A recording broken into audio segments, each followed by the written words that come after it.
Dyma'r 5 tro i'r dimoedd cwrdd y tymor hwn, y fantais yn sicr I Met Caerdydd o ran y canlyniadau.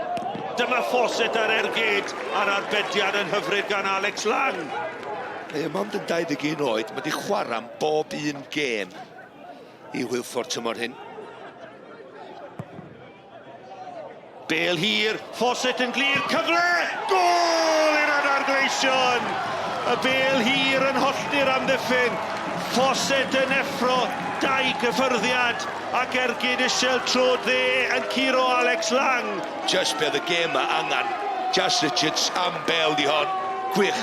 Mae o'n just reit I gorff, rhwng am I ffynwr a'r bêl I neisiw. Bod o'n cael y tacl I fewn a mae o'n gwybod mae'r golwr wedi symud o'r gornel mae o'n newi agor efo'r cyffyrddiad gyntaf I sgorio'r gol ydi.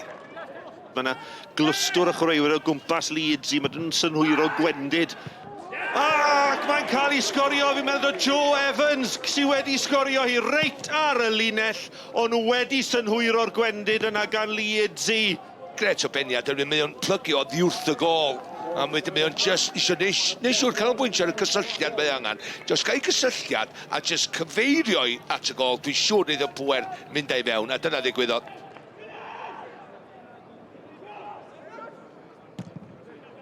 Ar y foli, Scotcher yn clirio Baker at Evans. Ac yn ar ergyd, o, na chi gol! Kyle McCarthy! O 10 llath ar hugen. Bollten gan McCarthy heibio I Leeds I gornel Uchafbwyntiau. Un o goliau gorau'r tymor. Wel am gol gan Kyle McCarthy. Mae'r techneg yn gampus, mae o'n sefyll reit wrth ymlu, felly mae'r corff I gyd efo'r pwer, trwy'r bêl, cyfeiriad pwer, syth i'r gornel, campus. Mae'r tymheredd yn codi yma ar ddôl y bont.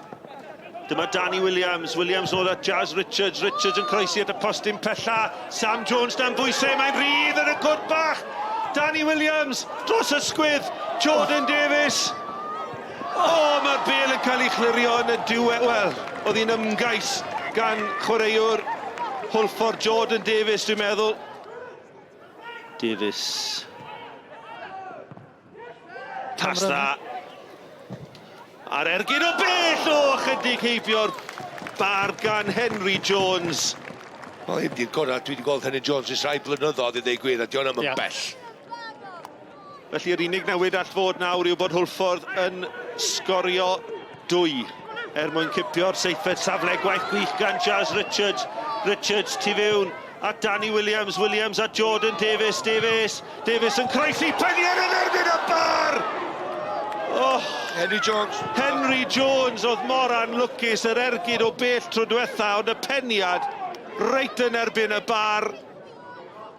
Lle pethau newid, mae Jordan Davies yn methu'r peniad, chwiban ola'r prynhawn gan Dean John, y fuddugoliaeth, y 3 phwynt a'r seithfed safle I Christian Edwards a Met Caerdydd.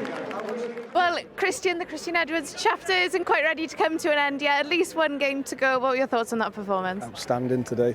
This is a very dominant ball with the ball side, Haverfordwest, and they didn't play at all today. We pressed them from the front, caused them problems. You know, I know their players, Dylan Rees, Elliot Scotch are very, very well. They're fantastic football players. We knew if we stopped Elliot Scotch from playing, we'd win the game, and that's exactly what happened today. And you know, it couldn't be a worthy winner in Kyle McCarthy's goal. It's a fantastic strike from. This football club never knows when to give up. You know, it's its 7th final or 7th playoffs, all those type of stuff. Incredible, and that's testament to the players and the staff. So yeah, very, very pleased.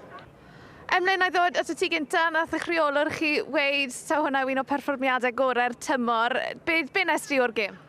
Doedd ni'n ei reit, fi'n siŵr perfformiad gorau. Ond, fi'n gwybod, 20 munud cyntaf, ni'n struggle symud bach. Nath i trio chwarae, oedd pres yn really dda. Ond wedyn, ar ôl hynny, das Jeffs y gol yn Maca y cracker. Oedd hi'n gêm anodd wedyn 10 munud diwetha braidd yn rough and tumble, ond yeah, hapus iawn. Macca cracker. I like that. We'll use that.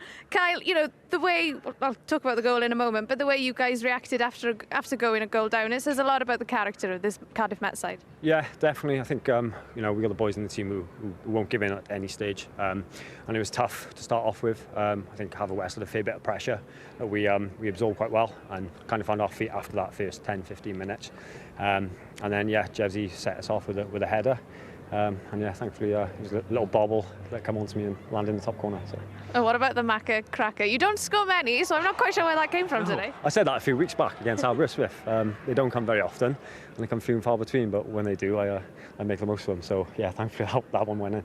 We managed to stay in the league. This was objective number one, and like I said before, I want to thank also Wayne Jones for it, because without his 17 points we didn't manage. So also big thank you to him. But what the players showed also today. But when I arrived here, it's really a pleasure to work with them and to continue this season. And yeah, you see the atmosphere also. So we try to make a connection with the fans, with the young guys. And yeah, I think everyone who was in the stadium today enjoyed their afternoon. Unfortunately, with the loss, but okay, managing in the league was the most important.